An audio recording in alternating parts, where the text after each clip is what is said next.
In the mid-90s, as the internet is starting to become more accessible to the general public, websites are popping up left and right.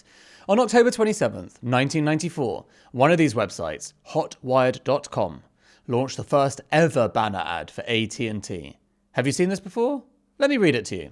It says, "Have you ever clicked your mouse right here?" with an arrow pointing to the words, "You will." And guess what? People did click on it. A lot. One of the ways advertisers measure their success is by comparing the amount of people who've seen an ad to the amount of people who've clicked on it. You probably know that. It's what they call a click-through rate. For a little context, these days a good click-through rate is about 1%. For this ad, the AT&T one, the click-through rate was an astonishing 44%. This would be unimaginable today. It's not a sophisticated ad, it's about as simple and direct as an ad can get. So why was it so successful? Well, back then, the internet was new and people were curious. Clicking on that ad took them to a virtual tour of some of the world's greatest museums, which was pretty cool for that time. It was a novel experience, and AT&T was smart to tie the ad to something engaging. This success led to other companies wanting to get in on the action, and suddenly banner ads were literally everywhere. The first banner ad started what would be the underlying framework of the entire internet. Everything from content to search to social to now even payments had been subsidized by advertising. There was a time, a simpler time, when the internet was still in its infancy, a time when the idea of clicking on an ad was entirely unknown, a time that ended in the year of our Lord, 1994, and the first ever banner ad was published. Now, since then, advertisers have fueled and transformed the internet as we know it. In this episode, we're going to explore the history of digital advertising, how it's created the internet we know, how it's changed with the times, and how we spend more of our lives online, and how it's shaping the future. So, let's get started. AT&T bombshell banner ad wasn't just an ad, it was the spark that lit the fuse of an advertising revolution, proving the internet could be more than a curiosity. It could become a cash machine. The success of that ad sent shockwaves through the digital world. By 1996, companies were tripping over themselves to stake their claim. Yahoo was charging $30 per 1,000 impressions, while AOL turned banner ads into a multi-million-dollar empire. It was a feeding frenzy. Every website plastered with blinking, flashing banners, screaming for attention. Everyone was just throwing stuff up to see what stuck. And for a while, it worked. Businesses saw the internet as a goldmine, and banner ads were the pickaxes. But here's the problem. Too much digging exhausted the mine. By the late 1990s, users were drowning in ads. Some sites had more banners than actual content. What started as a novelty became noise, and people stopped clicking. That amazing 44% click-through rate from AT&T crashed to a measly 2 to 3% by 1998. People began to develop something called banner blindness. Now, this is where users basically train their eyes to just ignore the clutter. So to combat this came another method, the pop-ups. Those infuriating little windows that ambushed you like a jump scare in a horror movie. Users fought back. By 2003, tools like AdBlock Plus were racking up millions of downloads, threatening to choke the ad-funded internet in its crib. But internet advertisers, well, they won't be stopped. If there's attention to be hacked, they'll find it. So the industry adapted, again, refusing to let the dream die. Pioneers like DoubleClick, founded in 1996, rolled out ad servers that tracked clicks and targeted users with eerie precision. Banners got a makeover too. Skyscrapers, stretched down pages, and rich media ads, dazzled with video and interactivity. So let me explain the fundamental tension of internet advertising. Running a business across borders used to feel like chaos until I found Wise Business. Wise is the app for doing things in other currencies, including managing the finances of your international business. With one account, my team can pay suppliers in over 40 currencies. Clients can pay us from around the globe, and since my team has their own logins and limits, I can just check in when I feel like it with total peace of mind. With Wise Business, there are no hidden fees, no exchange rate markups, and no subscription costs eating into profits. Setting up the account was a breeze, and payments go out in as little as a few seconds. Wise even syncs with my accounting software, so I'm not bogged down in the weeds. Plus, 24/7 live support and security like two-factor authentication means I trust the money is safe. To learn more about how Wise could work for your business, visit wise.com/business. It's international business made simple. Users have become addicted to being able to access niche free content, and they aren't about to start paying for it. But that means their attention has become the product for someone else, the advertisers. And so begins a game of cat and mouse. Internet users try to get as much as they can without being followed and advertised around the internet.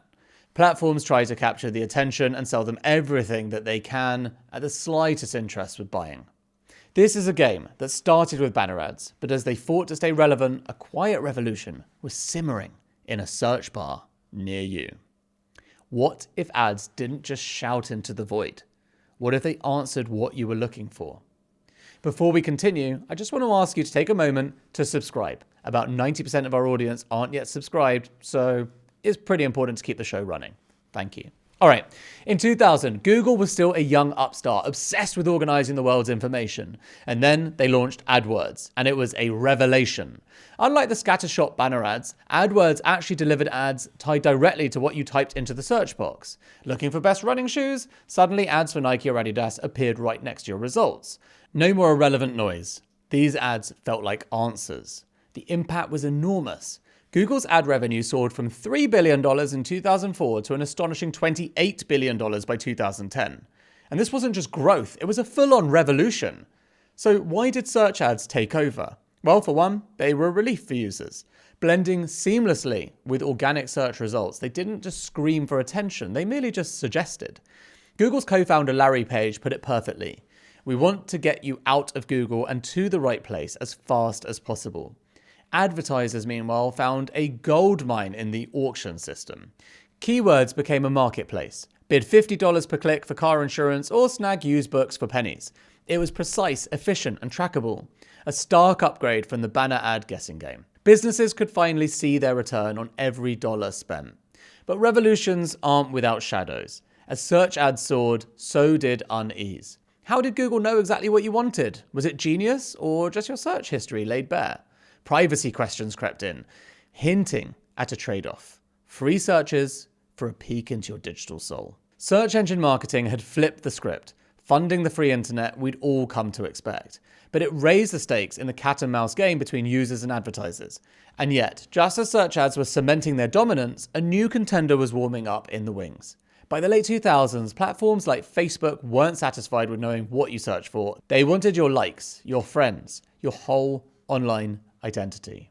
Want to know what kills big deals faster than anything? Security compliance. Honestly, it's a headache, and I don't know anyone who likes doing it. But there is a solution, one that makes security compliance easy. It's called Vanta. Think of Vanta as your compliance wizard. They automate everything for SOC 2 and ISO 27001, turning complex security requirements into a simple, streamlined process. Over 8,000 companies, from startups to giants, trust Vanta to handle their compliance. Use Vanta so you don't get slowed down by security paperwork and focus on what matters, which is growing your business. Visit vanta.com/secretleaders now and get $1,000 off for your first year. Search ads had mastered relevance, but social media was about to redefine targeting altogether. The internet was getting personal, and the ad game was about to level up. Search engine marketing had honed the art of relevance, slipping ads into your queries with surgical precision. But as platforms like Facebook emerged from dorm rooms to dominate the web, advertising took a radical leap. Social media didn't just know what you searched for, it knew who you were. Your likes, your friends, your late night rants. All fuel for a new era of ads that felt less like pictures and more like mind reading. Facebook launched in 2004. It cracked the code in 2007 with Facebook ads. Unlike search ads chasing keywords, this platform let advertisers target users by their interests, connections, and even their relationship status. A 30-year-old dog lover in Texas might scroll past an ad for premium kibble, while a nearby gamer saw one for the latest console, all in the same afternoon. By 2010, with 500 million users, Facebook's ad revenue hit $1.86 billion. Fast forward to 2019, and it was raking in $70 billion annually. Social media advertising wasn't just big, it was a behemoth, rewriting the rules of engagement. The power wasn't just in the numbers, it was in the stories. Take Barack Obama's 2008 presidential campaign. His team didn't blast generic ads. They used Facebook to micro-target voters, tailoring messages to specific demographics based on their profiles. A young environmentalist in Ohio might see an ad about green policies, while a retiree in Florida would get one on healthcare. This was a digital strategy that helped clinch a historic victory. It was like knocking on doors, but at scale, one strategist noted. Marketers everywhere took notice. Social media could move mountains. But it didn't stop with Facebook. Twitter, which was born in 2006, rolled out promoted tweets in 2010, ads that slid into your timeline like a friend's quip. Instagram, scooped up by Facebook in 2012 for $1 billion, probably one of the best acquisitions ever, turned advertising into eye candy, with sponsored posts so sleek that they blended into your feed. By 2023, global social media ad spending was projected to soar past $200 billion. Because these ads didn't just interrupt, they belonged. They mirrored your life, your vibe, your scroll. But every golden age has its shadows. The same data that made ads uncanny also sparked outrage. In 2018, the Cambridge Analytica scandal exposed how 87 million Facebook users' data was harvested without consent to sway elections. Privacy went from buzzword to political hot button. Governments cracked down, users grew wary, and the ad machine faced a reckoning. Yet, it didn't falter, it adapted. Facebook even started advertising its own privacy settings. Ugh, the irony. Because, even as trust wavered, a new frontier beckoned. Smartphones were now glued to our hands, turning every moment into an ad opportunity. Social media had set the stage, but mobile and programmatic advertising, automated, real-time, and relentless, were ready to take it further. The internet wasn't just personal anymore. It was about to follow you everywhere. By the late 2000s, social media had turned advertising into a deeply personal affair, targeting users based on their likes, connections, and digital footprints. But as smartphones became ubiquitous, the game changed again. The internet was no longer confined to desks. It now lived in our pockets, tracking not just who we were, but where we were. Mobile advertising seized this opportunity, surging past desktop ad spending in 2015 and hitting $100 billion globally by 2016. Smartphones weren't just devices. They were billboards, delivering ads tailored to location, behavior, and context with unprecedented reach. Fueling this explosion was programmatic advertising, a high-tech marvel that transformed ad delivery into a split-second science.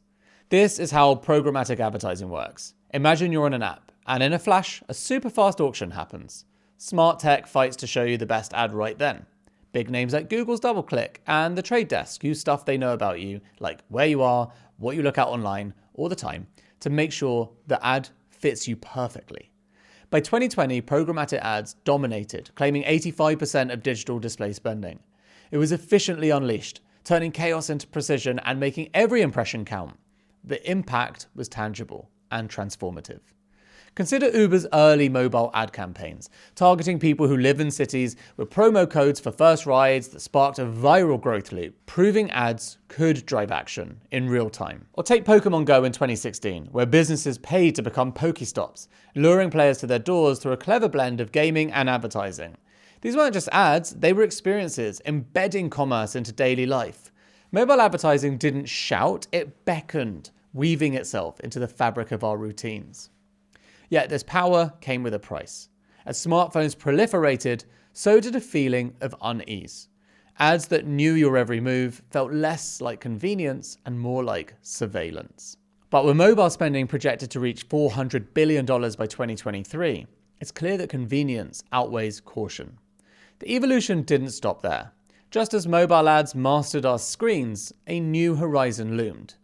What if advertising didn't just follow you, but funded your transactions? Enter payment advertising, where companies like Zilch reimagined the checkout as an ad platform. Imagine buying a latte and instantly receiving a tailored offer for your next one, all brokered by your payment provider. We actually have an interview with the founder of Zilch, Philip Belamant, coming out this week on Secret Leaders, where he unpacks how they're disrupting digital advertising and serving ads 26.5 times more efficiently and more effectively than Google. From that first clickable banner ad on Hotwired in 1994 to Zilch's innovative ad-subsidized payments network, digital advertising has been the backbone of the internet we know today. Looking back, it's clear. Ads haven't just funded the internet, they've shaped its very fabric. So, what is the future of this ad-driven world? Whether you're a creator, a consumer, or an innovator, your voice matters. Share your ideas, join the conversation, and help redefine how we connect and transact online. Don't forget to like and subscribe if you want to hear more episodes like this, and drop a comment to let us know how you found it. See you next time.